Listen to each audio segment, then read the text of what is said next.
Hello বন্ধুরা, শুভ সকাল। খাচ্ছি আলুর দম, বাসন্তী পোলাও রান্না করেছি। আলুর দম করেছি, বাসন্তী পোলাও হয়ে গেছে।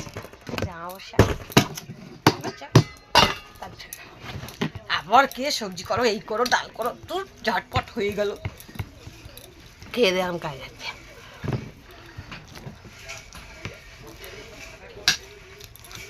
একটু গায়ে গায়ে হয়ে গেছে, আমি পারি না।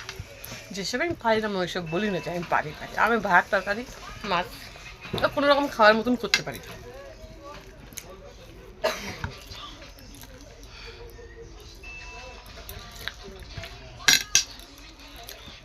গরমে তো চা তো ছোটো ছোটো তো এরকম করছি নেমে যাচ্ছে।